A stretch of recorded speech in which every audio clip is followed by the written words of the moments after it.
그날 이름도 얼굴도 모른 채 모든 걸 잊고 싶었습니다.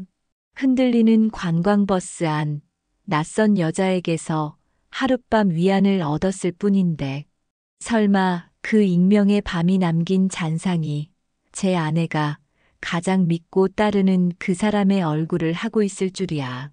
지금 그 끔찍한 우연의 한복판에 갇혀 있습니다. 저는 올해 50대 후반입니다. 남들이 보기엔 번듯한 중견기업 부장입니다. 하지만 속을 들여다보면 몇 년째 제자리 걸음인 만년 부장 딱지를 달고 있죠. 하지만 언제 잘릴지 모를 불안감을 항상 안고 살고 있습니다. 아침이면 넥타이를 목끝까지 조여매고 집을 나서지만 퇴근 후 돌아온 집은 텅 빈 호텔 방처럼 싸늘하기만 합니다. 아내와는 글쎄요, 이젠 부부라기보다는 한 집에 사는 하숙생에 가깝습니다. 대화는 없고 각방을 쓴 지도 벌써 10년이 다 되어 갑니다. 책임감과 익숙함으로 유지되는 관계. 사람들은 그걸 안정이라고 부르지만 제게는 정체 혹은 권태라는 단어가 더 어울렸습니다. 살아있다는 느낌? 그런 걸 느껴본 지가 언제였는지 기억조차 가물가물했죠. 그런 제게 기름을 부은 건 같은 회사 옆 부서 부장이자 동갑내기 불알 친구인 재혁이었습니다. 녀석은 몇 년 전 이혼하고는 아주 인생을 즐기며 살았습니다. 주말마다 등산에, 낚시에, 각종 동호회에 옆에서 보기엔 부럽기도 하고 한심하기도 했죠. 그런 재혁이가 어느 날 술자리에서 제 귀에 대고 속삭였습니다. 너 그러다 화병 난다니까. 마누라 눈치 그만 보고 딱 하루만 질러봐. 관광 버스 타고 헌팅하는 건데 들어봤어? 내가 몇 번 가봤는데 와. 이건 완전 신세계야. 너처럼 고고한 척, 점잖은 척하는 놈들 가면 정신 번쩍 든다니까. 알고 보니 묻지마 관광이었고 이름부터가 뭔가 불온하고 짜릿했습니다. 재혁이는 마치 전도사처럼 그 세계를 설파했습니다.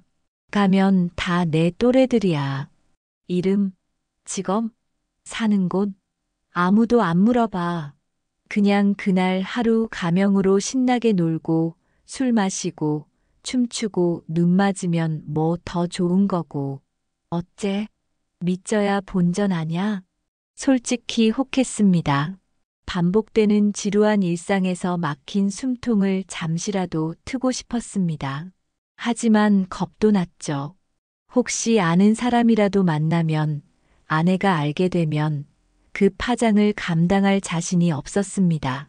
그런데 재혁이는 제 약점을 정확히 찔렀습니다. 야, 너네 어차피 쇼윈도라며, 각방 쓴 지 10년이라며, 내 마누라가 너한테 신경이나 쓴대? 딱 하루야 하루. 아무도 몰라.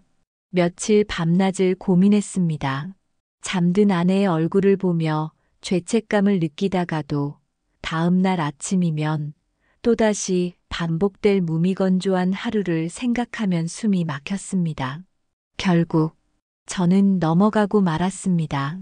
이름 모를 중년들의 해방구라는 묻지마 관광에 대한 주체할 수 없는 호기심, 그리고 어쩌면 이게 내 인생 마지막 불꽃일지도 모른다는 비루한 기대감. 그래, 딱 하루만. 아무 일도 없을 거야. 그냥 바람만 쐬고 오는 거야. 스스로를 그렇게 기만했습니다.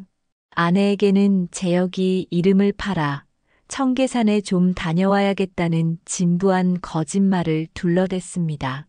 아내는 별 의심 없이 고개를 끄덕였죠.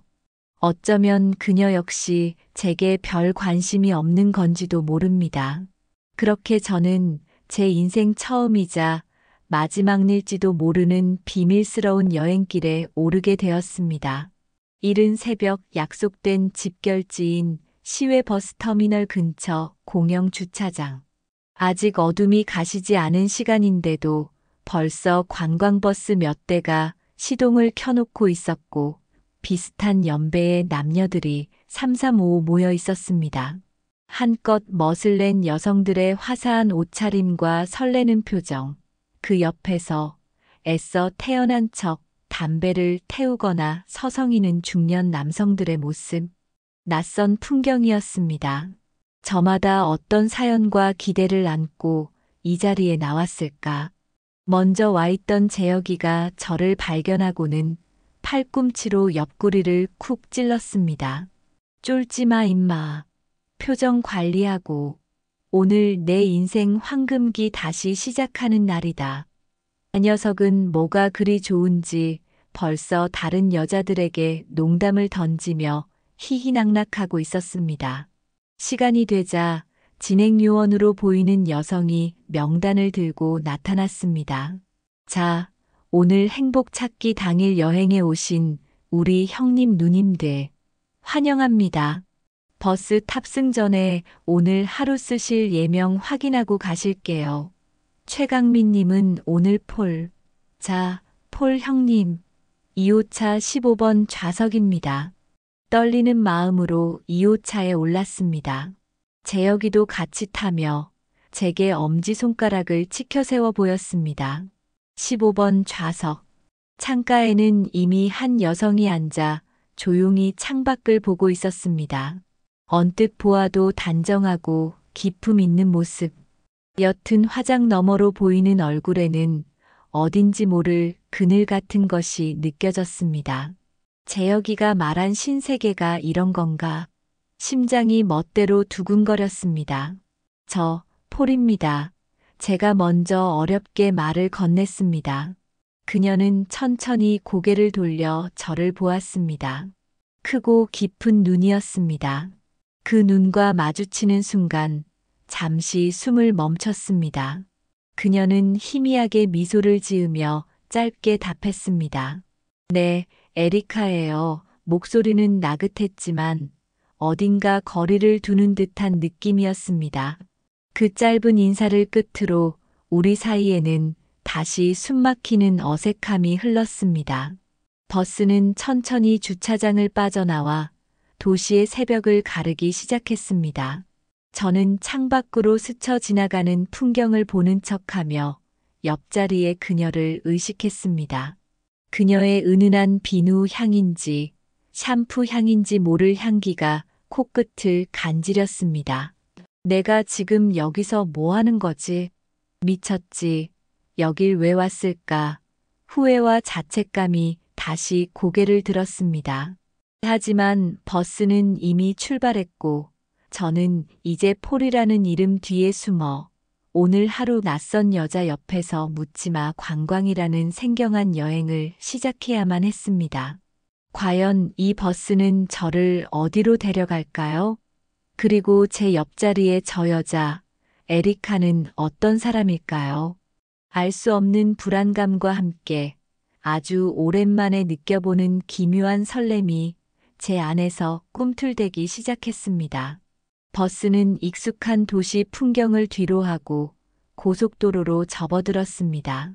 옆자리의 에리카라는 여성은 여전히 창밖만 바라보고 있었고 저 역시 딱히 먼저 말을 걸 용기가 나지 않았습니다. 좁은 버스 좌석의 딱딱함, 희미하게 풍겨오는 멀미약 냄새, 그리고 앞으로 몇 시간 동안 이어질 이 불편한 동행에 대한 막막함. 역시 오지 말았어야 했어. 후회가 다시 밀려왔습니다. 아내에게 둘러댄 거짓말, 혹시라도 아는 사람을 만날지도 모른다는 불안감, 그리고 무엇보다 이 나이에 이런 유치한 일탈을 꿈꿨다는 자괴감까지 뒤섞여 속이 불편했습니다. 친구 재영 녀석은 앞자리에서 벌써 짝꿍과 신나게 떠들고 있는 듯 했습니다. 저 혼자만 이 버스에 잘못 올라탄 이방인처럼 느껴졌습니다.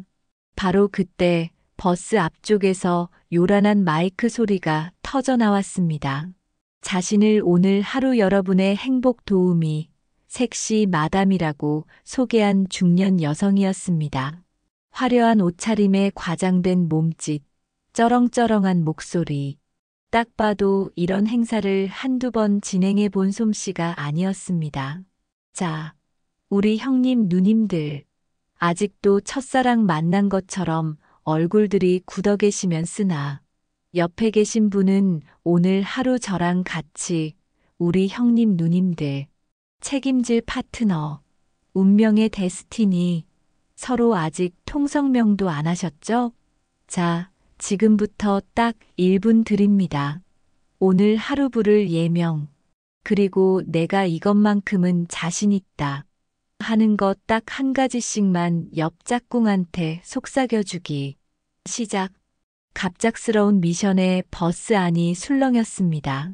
저 역시 당황해서 옆자리 에리카를 쳐다봤지만 그녀는 여전히 창밖만 보고 있었습니다. 이걸 어쩌나 싶은 순간 그녀가 먼저 입을 열었습니다. 저는 에리카라고 했죠. 자신 있는 건 글쎄요. 그냥 조용히 있는 거. 피식 웃음이 나올 뻔했지만 참았습니다. 저도 쭈뼛거리며 대답했죠. 아, 예, 저는 폴입니다. 자신 있는 건 저도 뭐 비슷합니다. 이게 무슨 자기소개인가 싶었지만 그래도 얼음 같던 침묵이 깨진 것만으로도 다행이었습니다.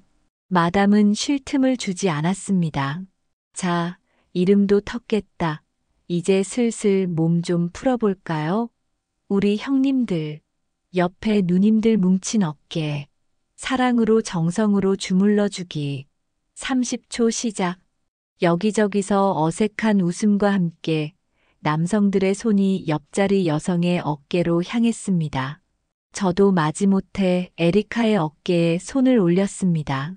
얇은 블라우스 너머로 느껴지는 가녀린 어깨의 감촉. 조심스럽게 어깨를 주무르자 그녀가 아 하고 작게 숨을 내쉬는 소리가 들렸습니다. 괜히 제 얼굴이 화끈거렸습니다.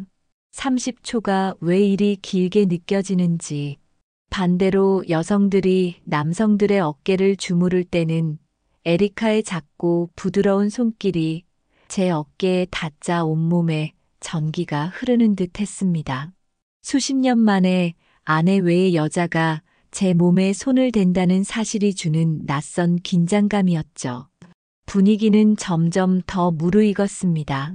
마담과 보조 진행 요원들이 돌아다니며 캔맥주와 종이컵에 따른 소주를 권하기 시작했습니다. 자, 마시고 죽자. 오늘 하루는 다 잊고 즐기시는 겁니다. 처음에는 사양하던 사람들도 하나둘 술잔을 받아들었고 버스 안은 금세 알코올 냄새와 높아진 목소리들로 시끌벅적해졌습니다. 저도 에리카가 먼저 맥주를 받아 마시는 것을 보고 용기를 내어 소주 한 잔을 받아 마셨습니다. 빈속에 들어간 술이 확 오르며 몸이 살짝 달아오르는 느낌이었습니다. 술 기운이 돌자 마담의 게임은 더욱 과감해졌습니다. 이번엔 남녀 케미 폭발, 신문지 접기 게임. 자, 두 분이 신문지 한 장 위에 올라가서 버티는 겁니다잉. 탈락하면 오늘 저녁 식사 때 옆자리예요. 비좁은 버스 통로에서 몇몇 커플들이 나와 신문지 위에서 아슬아슬하게 서로를 부둥켜 안는 모습은 솔직히 좀 민망하기도 했지만 묘한 흥분을 자아냈습니다. 저와 에리카는 참여하지 않았지만 그 모습을 보며 함께 웃었습니다. 확실히 처음보다는 훨씬 편안해진 분위기였습니다. 자, 분위기도 올랐겠다. 이제 우리 형님, 누님들의 숨겨둔 끼를 발산할 시간. 노래방 타임. 마담이 마이크를 높이 치켜들자 여기저기서 환호성이 터져 나왔습니다.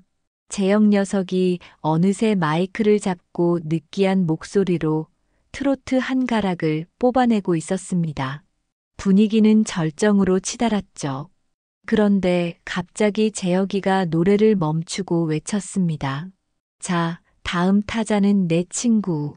오늘 처음 온 우리 폴 형님. 박수. 뭐, 야, 임마. 저는 당황해서 손사래를 쳤지만 이미 마담이 제게 마이크를 들이밀고 있었습니다. 어허, 빼시면 안 되지. 옆에 에리카 누님이 이렇게 기다리시는데. 자, 폴 형님, 에리카 누님께 바치는 사랑의 세레나데 한 곡. 갑시다. 빼도 박도 못하는 상황. 에리카마저 웃으며 저를 바라보고 있었습니다. 에라, 모르겠다. 오늘 하루는 최강민 부장이 아닌 폴이니까. 저는 마이크를 받아들었습니다. 무슨 노래를 부를까? 머릿속이 하얘졌지만 문득 젊은 시절 아내와 연애할 때 자주 불렀던 노래가 떠올랐습니다. 그래, 오늘은 그때로 돌아가 보자. 저는 눈을 질끈 감고 반주에 맞춰 노래를 시작했습니다. 조용필의 여행을 떠나요. 처음엔 목소리가 염소처럼 떨렸습니다. 하지만 신나는 리듬에 몸을 맡기고 가사를 따라 부르다 보니 점점 목이 풀렸습니다. 푸른 언덕에 배낭을 메고 젊은 날의 기억들이 파노라마처럼 스쳐 지나갔습니다. 언제 이렇게 목청껏 노래를 불러봤던가. 겉옷을 벗고 셔츠 소매를 걷어붙였습니다. 노래에 심취해 저도 모르게 어깨를 들썩이고 발로 까딱까딱 리듬을 맞췄습니다. 서툴고 투박했지만 진심이었습니다. 가슴 깊은 곳에서부터 뭔가 뜨거운 것이 차오르는 느낌. 그래, 이게 바로 살아있다는 느낌이구나.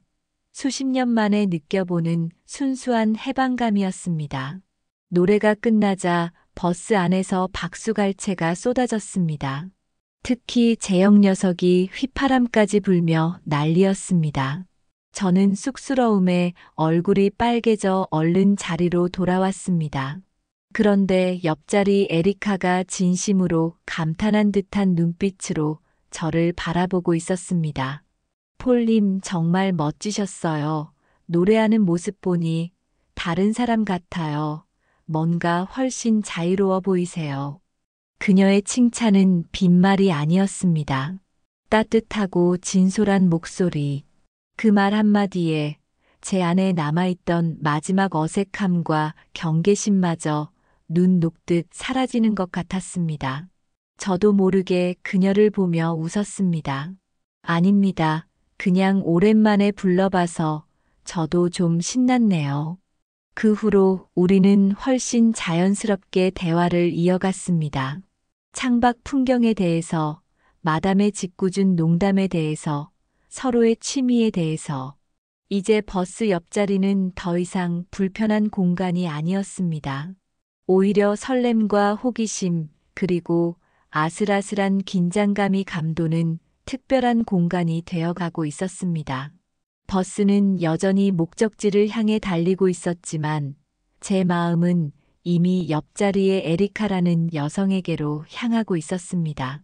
오늘 하루 정말 무슨 일이 벌어질지도 모른다는 위험하지만 짜릿한 예감이 온몸을 감쌌습니다. 얼마나 달렸을까? 버스는 마침내 탁 트인 동해바다가 보이는 어느 항구 도시에 멈춰 섰습니다. 버스 문이 열리자 짭조름한 바다 내음과 함께 시원한 바람이 확 밀려 들어왔습니다. 창밖으로만 보던 풍경이 눈앞에 펼쳐지자 저도 모르게 가슴이 뛰었습니다. 뻑뻑했던 목을 돌리고 굳었던 어깨를 펴니 마치 묵은 때를 벗겨내는 기분이었습니다.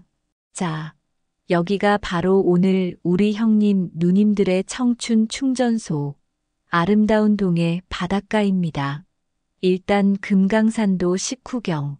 저 앞에 싱싱한 활어회랑 해산물 준비해 놨으니 다들 맛점하러 가시죠. 섹시 마담의 외침에 사람들은 환호하며 버스에서 내렸습니다. 재영 녀석은 뭐가 그리 급한지 벌써 저만치 앞서가고 있었고요. 저도 에리카와 함께 버스에서 내렸습니다. 눈부신 햇살 아래 마주본 그녀의 얼굴은 버스 안에서 봤을 때보다 더 생기 있어 보였습니다. 살짝 상기된 두 뺨과 바닷바람에 흩날리는 머리카락. 아, 이런 감정 느껴본 지가 얼마만인지 저도 모르게 시선을 떼지 못했습니다. 그녀도 제 시선을 느꼈는지 수줍게 웃으며 말했습니다. 바다, 정말 오랜만이네요. 폴님 덕분에 오늘 눈이 호강합니다. 횟집은 그야말로 인산인해였습니다. 이미 도착한 다른 버스 팀들과 저희 팀까지 뒤섞여 왁자지껄한 분위기였죠. 저희는 제역이 미리 맡아놓은 창가 자리에 앉았습니다. 싱싱한 자연산 회와 해산물이 상다리가 휘어지게 차려졌고 테이블마다 소주와 막걸리가 넘쳐 흘렀습니다. 자, 오늘 하루 모든 시름 다 잊고 옆에 계신 파트너의 눈동자에 건배. 마담의 선창에 다들 잔을 부딪혔습니다. 저도 에리카와 잔을 부딪혔습니다. 맑은 소주가 목구멍을 타고 넘어가는 순간 온몸에 짜릿한 열기가 퍼지는 것 같았습니다. 재혁이는 연신 저와 에리카에게 술을 권하고 제 옆구리를 쿡쿡 찌르며 눈치를 주었습니다. 야, 최 부장. 오늘 아주 그냥 끝장을 봐. 마누라한테 전화해서 오늘 외박한다고 해. 그 녀석의 짓궂은 농담에 에리카는 얼굴을 붉히며 웃었고 저는 그 모습이 참 예쁘다고 생각했습니다. 식사와 함께 술잔이 몇 순배 돌자 분위기는 그야말로 최고조에 달했습니다. 여기저기서 고성이 오가고 어깨동무를 하고 노래를 부르는 사람들도 있었습니다. 딱딱한 회사나 답답한 집에서는 상상도 못할 풍경이었죠. 마치 대학 시절 MT라도 온 기분이었습니다. 그래요, 해방감이었습니다. 최강민 부장이라는 무거운 갑옷을 벗어던지고 폴이라는 이름 뒤에 숨어 자유를 만끽하는 기분. 식사가 끝나갈 무렵 마담이 다시 마이크를 잡았습니다. 자, 배도 채우셨겠다. 이제 본격적으로 달려볼 시간이죠? 지금부터 오후 5시 버스 출발 전까지 무려 3시간의 자유시간을 드립니다. 짝꿍이랑 손 꼭 잡고 저기 등대도 가보시고 해변도 거니시고 예쁜 추억 많이 만드세요. 단 5시까지 버스 앞에 안 나타나시면 책임 못 져요. 자유시간이라는 말에 사람들의 눈빛이 달라졌습니다. 뭔가 암묵적인 신호라도 되는 듯 다들 슬슬 움직일 준비를 했습니다. 재혁이는 제 어깨를 툭 치며 의미심장한 미소를 날렸습니다. 임마, 정신 차려. 지금부터가 진짜야. 남자답게 리드해라. 화이팅. 그러고는 자신의 파트너와 팔짱을 끼고 쏜살같이 횟집을 빠져나갔습니다. 저와 에리카는 잠시 서로를 바라보았습니다. 이제 뭘 해야 할까? 어색한 침묵이 잠시 흘렀습니다. 제가 먼저 용기를 냈습니다. 에리카님, 혹시 바닷가 좀 더 걷지 않으실래요? 소화도 시킬 겸. 에리카는 기다렸다는 듯 고개를 끄덕였습니다. 네, 좋아요. 우리는 횟집을 나와 인파를 벗어나 한적한 해변 쪽으로 걸었습니다. 부드러운 모래 위를 나란히 걷는데 그녀의 어깨가 제 팔에 살짝 스쳤습니다. 움찔했지만 피하지 않았습니다. 그녀 역시 마찬가지였습니다. 우리는 좀 더 깊은 대화를 나누었습니다. 익명성에 포장되어 평소라면 절대 꺼내지 못했을 마음속 응어리들을 털어놓았습니다. 저는 일과 가정 사이에서 느끼는 중압감과 외로움을, 그녀는 자신을 잃어버린 채 누군가의 아내, 엄마로만 살아온 시간에 대한 회한과 답답함을 이야기했습니다. 서로의 이야기에 깊이 공감하며 우리는 단순한 묻지마 관광 파트너 이상의 교감을 느끼고 있었습니다. 해변 끝 작은 등대가 보이는 벤치에 나란히 앉았습니다. 파도 소리만이 들리는 조용한 곳이었습니다. 그녀가 먼저 입을 열었습니다. 오늘 폴님 덕분에 정말 많이 웃었어요.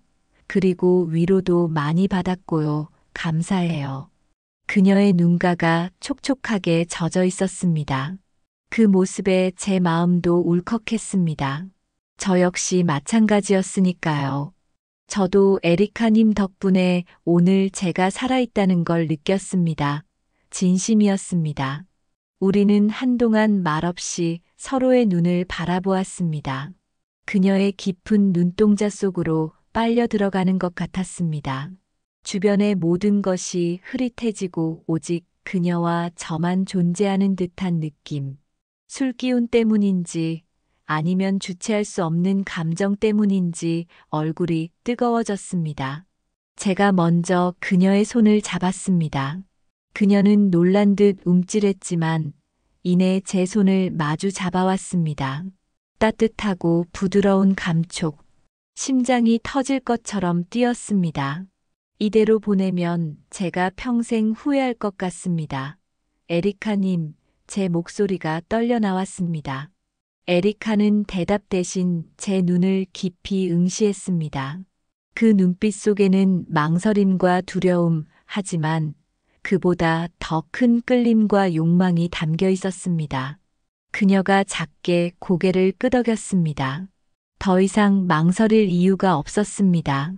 우리는 버스 출발 시간까지 남은 시간을 확인했습니다. 약 1시간 반. 짧지만 충분했습니다. 아니, 충분해야만 했습니다. 우리는 누가 먼저랄 것도 없이 일어서서 마치 도망치듯 해변 근처의 허름하지만 조용한 모텔 간판을 향해 걸었습니다. 심장은 미친 듯이 뛰었고 머릿속은 하얗게 비어버린 것 같았습니다. 오직 서로를 향한 강렬한 이끌림만이 발걸음을 재촉했습니다. 낡은 모텔 복도를 지나 방문을 열고 들어서는 순간 문이 닫히기가 무섭게 우리는 서로를 탐하듯 끌어안았습니다. 세상의 모든 규칙과 책임감, 이름과 관계는 문 밖에 두고 온 듯 했습니다. 오직 폴과 에리카만이 존재했습니다. 서로의 체온을 느끼고 숨결을 나누고 그동안 억눌러왔던 외로움과 갈망을 서로에게서 위로받았습니다. 이름 모를 향수 냄새와 바다 냄새, 그리고 서로의 체취가 뒤섞여 방 안을 채웠습니다. 시간 가는 줄 모르고 서로에게 집중했습니다. 짧지만 제 인생에서 가장 강렬하고 뜨거운 불꽃 같은 시간이었습니다. 정신을 차린 것은 요란하게 울리는 제 휴대폰 알람 소리 때문이었습니다. 버스 출발 30분 전. 꿈에서 깨어난 듯 현실 감각이 돌아왔습니다. 방금 전까지 뜨거웠던 열기는 간데없고 어색함과 죄책감이 밀려왔습니다. 우리는 황급히 옷을 챙겨 입었습니다. 서로의 눈을 제대로 마주치지 못했습니다. 무슨 말을 해야 할지 몰랐습니다. 먼저 나가 계세요. 전 조금 있다가 제가 어렵게 말을 꺼냈습니다. 에리카는 아무 말 없이 고개를 끄덕이고는 방을 나섰습니다. 그녀가 나간 뒤 저는 잠시 침대에 걸터 앉아 거칠어진 숨을 골랐습니다. 내가 지금 무슨 짓을 한 거지? 하지만 후회하기엔 너무 늦었습니다. 저 역시 서둘러 모텔을 빠져나와 아무 일 없었다는 듯 버스가 기다리는 집합 장소로 향했습니다. 이미 대부분의 사람들이 모여 있었고 버스에 오르고 있었습니다. 저 멀리 에리카가 먼저 버스에 올라 창가 자리에 앉는 모습이 보였습니다. 저는 애써 태어난 척하며 버스에 올랐습니다. 돌아오는 버스 안 시끌벅적한 분위기 속에서 저와 에리카 사이에는 무겁고 차가운 침묵만이 흘렀습니다. 재영 녀석이 뒤에서 힐끔거리며 눈치를 주는 것 같았지만 모른 척했습니다. 창밖은 이미 어두워져 있었고 제 마음속에도 짙은 어둠이 내리는 것 같았습니다. 그날의 불꽃은 너무나 강렬했지만 그 뒤에 남은 것은 불안과 혼돈뿐이었습니다. 그날의 뜨거웠던 불꽃은 하룻밤 신기루처럼 사라졌습니다. 서울로 돌아온 저는 다시 중견기업 부장 최강민으로, 그리고 아내의 무심한 남편으로 돌아왔습니다. 묻지마 관광에서의 일은 마치 아주 강렬했지만 비현실적인 꿈을 꾼 것처럼 느껴졌습니다. 애써 기억 저편으로 밀어 넣으려 했습니다. 폴과 에리카는 그 버스 안에 두고 내렸다고, 이건 그냥 딱 한 번의 실수였다고 스스로를 위로하고 또 합리화했습니다. 그렇게 1년이라는 시간이 덧없이 흘렀습니다. 그 강렬했던 기억은 흐릿한 꿈처럼 느껴질 정도로 일상에 묻혀갔습니다. 하지만 잔잔하던 제 삶에 예기치 못한 파문이 일었습니다. 회사 사정이 어렵다는 이유로 평생을 바친 회사에서 명예퇴직이라는 이름 아래 사실상 쫓겨나게 된 것입니다. 58, 아직은 더 일할 수 있다고 생각했는데 하루아침에 직함도 명함도 갈 곳도 잃어버린 신세가 되니 눈앞이 캄캄했습니다. 마치 세상으로부터 쓸모없다고 내팽개쳐진 기분이었습니다. 집 안에만 틀어박혀 무기력하게 시간을 보내는 날들이 이어졌습니다. 그런 저를 보다 못한 아내가 어느 날 제게 조심스럽게 말을 꺼냈습니다. 여보, 당신 그렇게 집에만 있으면 병나요. 사람도 만나고 바람도 쐴 겸 봉사활동이라도 시작해보는 건 어때요? 우리 교회 박 권사님이라고 계시는데 그분이 시립복지관에서 청소년 멘토링 봉사팀장을 맡고 계시거든요. 아주 보람있고 좋은 일이래요. 집에만 있는 것보다 훨씬 낫지 않겠어요? 아내의 걱정 어린 잔소리처럼 들렸지만 솔직히 뭐라도 해야 한다는 생각은 저도 하고 있었습니다. 평생 일만 알던 제가 갑자기 할 일이 없어지니 견디기 힘들었거든요. 봉사라는 것이 영 내키지는 않았지만 아내가 존경한다는 그 박 권사님이 계신 곳이라니 뭐라도 다르겠지, 혹은 뭐라도 해야 한다는 절박한 심정으로 마지못해 그러겠노라 답했습니다. 아내는 오랜만에 밝은 표정을 지으며 직접 복지관에 연락해 제 신청을 도와주었습니다. 그리고 운명의 첫 봉사활동 날, 복지관에 들어서며 평생 양복만 입던 내가 이런 곳에 와서 봉사라니. 아내가 등 떠밀어 오긴 했지만 영 어색하고 낯설었습니다. 내가 과연 여기서 잘할 수 있을까? 아니, 잘하고 싶은 마음이나 있을까? 주말 아침 복지관 건물로 들어섰습니다. 아이들의 웃음소리, 활기찬 봉사자들의 목소리가 오히려 제 처지를 더 비참하게 만드는 것 같았습니다. 담당 사회복지사의 안내를 받아 봉사자들이 모이는 작은 회의실로 향했습니다. 오늘 새로 오신 최강민 선생님이세요. 다들 박수로 환영해 주세요. 사회복지사의 소개에 저는 어색하게 일어나 꾸벅 인사를 했습니다. 10명 남짓한 봉사자들이 박수를 쳐주었고 대부분 저와 비슷한 연배거나 조금 더 많아 보이는 분들이었습니다. 그리고 사회복지사가 말을 이었습니다. 그리고 오늘 전체적인 안내와 멘토링 교육은 저희 청소년 멘토링을 담당하시는 박은숙 팀장님께서 해주시겠습니다. 팀장님, 들어오세요. 문이 열리고 한 여성이 환한 미소를 지으며 회의실로 들어섰습니다. 단정한 투피스 차림에 차분하면서도 또렷한 목소리로 인사를 건네는 그녀. 저는 그 얼굴을 보는 순간 온몸의 피가 싸늘하게 식는 것을 느꼈습니다. 숨이 멎고 심장이 바닥으로 곤두박질 치는 것 같았습니다. 1년이라는 시간이 흘렀지만 단번에 알아볼 수 있었습니다. 에리카, 아니, 박은숙 권사님. 1년 전 묻지마 관광버스 옆자리에서, 그리고 해변과 모텔에서 저와 함께 있었던 바로 그 여자였습니다. 그녀 역시 저를 발견하고는 순간 눈이 얼어붙듯 커졌고 얼굴이 새하얗게 질렸습니다. 하지만 그건 정말 찰나의 순간이었습니다. 그녀는 프로답게, 아니, 어쩌면 그 이상의 연기력으로 금세 평온한 미소를 되찾고는 제 앞에 섰습니다. 최강민 선생님, 처음 뵙겠습니다. 멘토링 팀장 박은숙입니다. 사모님께 말씀 많이 들었습니다. 이렇게 귀한 걸음해 주셔서 정말 감사합니다. 그녀가 내민 손을 저는 거의 반사적으로 맞잡았습니다.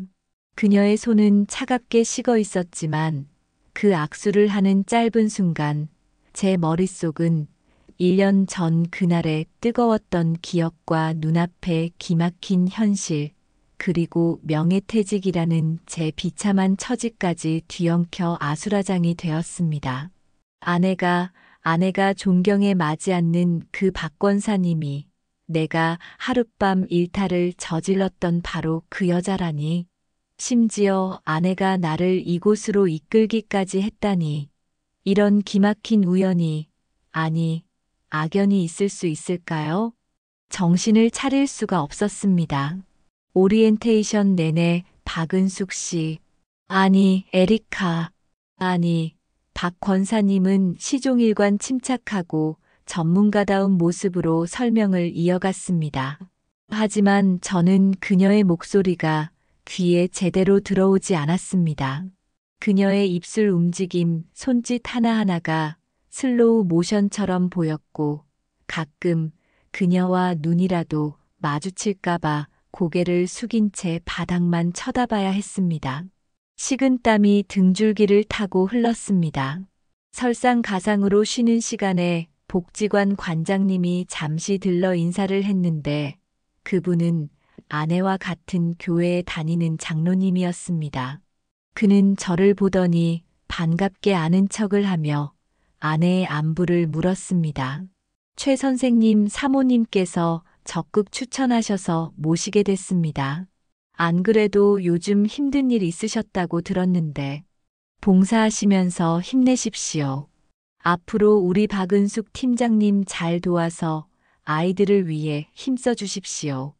관장님의 위로 같지 않은 위로와 격려에 저는 네라고 간신히 대답했지만 등골이 오싹했습니다. 이곳은 생각보다 훨씬 더 제 아내와 가까운 곳이었습니다. 오리엔테이션이 끝나고 다음 주부터 본격적인 활동이 시작된다는 안내를 받았습니다. 회의실을 나서면서 저는 박 권사님, 은숙 씨와 눈이 마주치지 않으려 애썼습니다. 하지만 그녀가 저를 잠시 붙잡았습니다. 아주 낮고 빠른 목소리로 다른 사람들이 듣지 못하게 말했습니다. 최 선생님, 아니, 잠깐 얘기 좀 할 수 있을까요? 그녀의 목소리는 미세하게 떨리고 있었습니다. 저 역시 마찬가지였습니다. 복지관 뒤편, 인적 드문 작은 휴게 공간. 저와 박은숙 씨, 아니, 1년 전에는 에리카였던 여자 박은숙 씨는 마주보고 서 있었습니다. 먼저 말을 꺼낸 것은 그녀였습니다. 떨리는 목소리였지만 내용은 단호했습니다. 그날 일은 실수였으니 없던 일로 하고 서로 봉사 동료로서만 예의를 지키자는 것. 그것이 아이들과 우리 모두에게 최선이라는 것. 그녀의 제안은 제게 지옥 속 동화줄과 같았습니다. 파국으로 치닫는 대신 현상 유지를 제안한 것이니까요. 저는 마른 침을 삼키며 간신히 동의했습니다. 네, 박 권사님 말씀이 맞습니다. 저도 그렇게 하겠습니다. 앞으로 잘 부탁드립니다, 동료로서. 그녀는 희미하게 고개를 끄덕였지만 그 표정에서는 안도감보다는 깊은 피로나 체념 같은 것이 느껴졌습니다. 아주 짧은 순간이었지만 그녀의 눈빛이 흔들리며 제 눈을 피하는 것을 저는 보았습니다. 과연 그녀는 정말 아무렇지 않은 걸까요? 아니면 그녀 역시 이 위태로운 비밀을 감당하기 버거운 걸까요? 알 수 없었습니다. 다만 확실한 것은 우리의 평화 협정은 서로에 대한 불신과 불안감 위에 세워졌다는 것이었습니다. 그 후 복지관에서의 제 생활은 살얼음판을 걷는 것과 같았습니다. 매주 주말 저는 성실한 신입 봉사자 최강민이라는 가면을 쓰고 그곳에 갔습니다. 은숙 씨와는 약속대로 철저히 거리를 두었습니다. 회의 시간에는 일부러 멀리 떨어져 앉았고 복도에서 마주쳐도 가벼운 목례만 나눴습니다. 하지만 같은 공간에 있다는 것만으로도 숨막히는 긴장감이 온몸을 옥죄었습니다. 그녀의 목소리가 들릴 때마다 심장이 내려앉았고 혹시라도 그녀와 눈이 마주칠까봐 늘 주변을 경계해야 했습니다. 더욱 저를 미치게 만드는 것은 아내의 존재였습니다. 아내는 제가 봉사활동을 시작한 것을 무척이나 대견스러워하며 주말마다 오늘은 어땠어요? 박 권사님이 당신 칭찬 많이 하시던데요? 라며 제 반응을 살폈습니다. 심지어 가끔은 정성껏 만든 간식을 양손 가득 들고 복지관에 나타나 은숙 씨와 정답게 담소를 나누기도 했습니다. 그럴 때면 저는 옆에서 죄인처럼 고개를 숙인 채 아내의 해맑은 얼굴과 은숙 씨의 완벽한 박 권사님 연기를 지켜봐야 했습니다. 어머, 권사님, 우리 남편이 봉사 시작하고 사람이 달라졌어요. 다 권사님 덕분이에요. 얼마나 꼼꼼하게 아이들을 챙기시는지 몰라요. 아내가 저를 칭찬하며 은숙 씨에게 자랑할 때면 저는 등 뒤로 식은땀을 흘리며 죽을 맛이었습니다.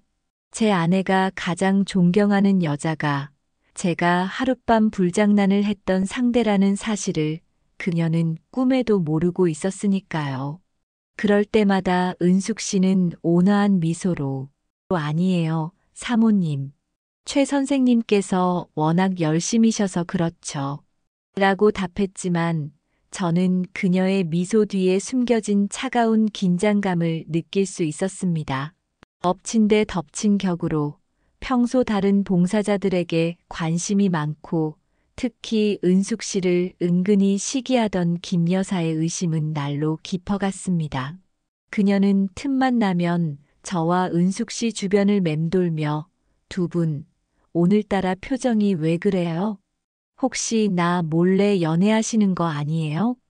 라며 슬쩍 떠보거나 최 선생님 오시고 나서 박 팀장님이 좀 변한 것 같기도 하고 라며 의미심장한 말을 흘렸습니다. 그때마다 저와 은숙 씨는 애써 태어난 척했지만 가슴은 철렁 내려앉았습니다. 그리고 결국 올 것이 오고야 말았습니다.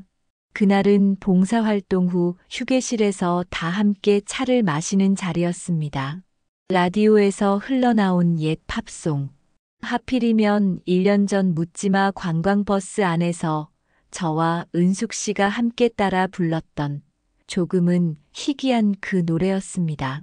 노래를 듣던 아내가 어머, 이 노래 당신 예전에 좋아했잖아. 라며 저를 보았습니다. 그 순간 커피를 마시던 은숙 씨가 저와 눈이 마주치자 자기도 모르게 다음 소절을 나지막이 흥얼거렸습니다. 따라 그 부분 참 좋았죠. 그리고는 아차 싶어 황급히 입을 다물었습니다. 저 역시 그 노래에 반사적으로 고개를 끄덕이고 말았습니다.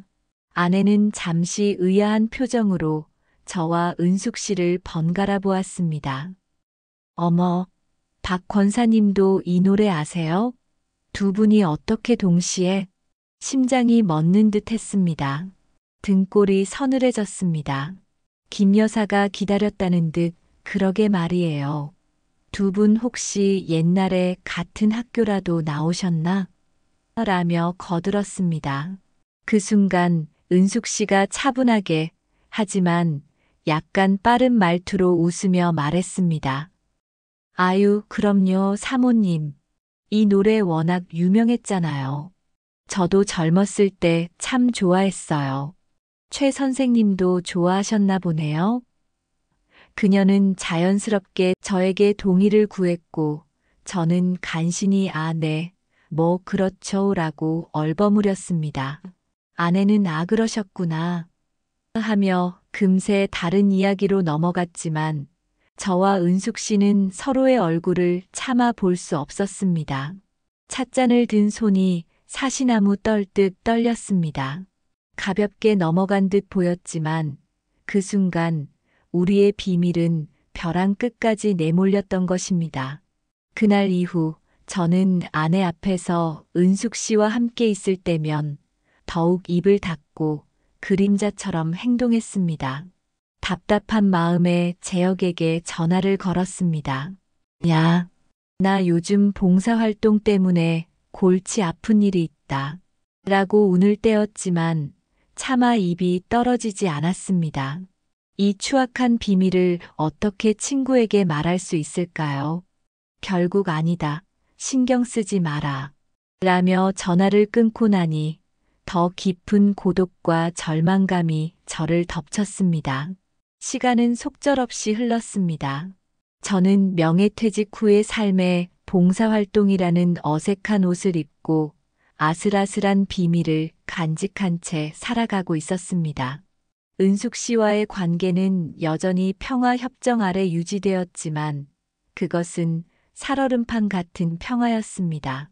저는 그녀가 진심으로 과거를 잊었는지 아니면 언젠가 이 모든 것을 폭로할 다른 생각을 품고 있는지 알 수 없었습니다. 그저 매 순간을 조심하며 살아갈 뿐이었습니다. 어느덧 연말이 다가왔고 복지관에서는 조촐한 송년회가 열렸습니다. 아내와 함께 참석한 자리. 여전히 아내는 은숙 씨를 존경의 눈빛으로 바라보며 담소를 나누고 있었습니다. 저는 그 모습을 조금 떨어진 곳에서 홀로 지켜보았습니다. 문득 깨달았습니다.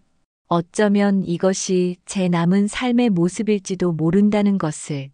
끊임없이 과거의 잘못을 의식하며 불안 속에서 현재를 유지해 나가는 것.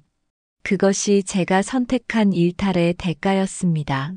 저 멀리 은숙 씨 역시 애써 미소를 짓고 있었지만 아주 가끔씩 저를 스치는 그녀의 눈빛에는 제가 아는 감출 수 없는 깊은 피로와 체념이 어려 있었습니다. 그리고 그 순간 저쪽 테이블에서 김 여사가 여전히 우리 두 사람을 의미심장한 눈빛으로 주시하고 있는 것을 발견했습니다. 심장이 다시 한번 쿵 하고 내려앉았습니다. 그렇습니다. 이것은 평화가 아니었습니다. 언제 터질지 모르는 비밀 위에 아슬아슬하게 쌓아 올린 위태로운 현재일 뿐이었습니다. 그날의 짧은 일탈은 제 남은 인생에 지워지지 않는 그림자를 드리웠습니다. 기나긴 봉사활동이 끝난 후 전 더 이상 복지관에 나가지 않았습니다. 그리고 노년에 할 수 있는 다른 일을 찾기 위해 학원에 다니고 있습니다. 이후 더 이상 은숙 씨와 마주치지 않았습니다. 간간히 아내로부터 소식은 들었지만 제겐 이제 의미가 없었습니다. 이제 조용히 묻어두고 예전처럼 살아보려고 합니다. 사연을 듣고 계신 당신의 삶은 저와 다르게 평화로웠으면 좋겠습니다. 긴 사연 시청해 주셔서 감사합니다.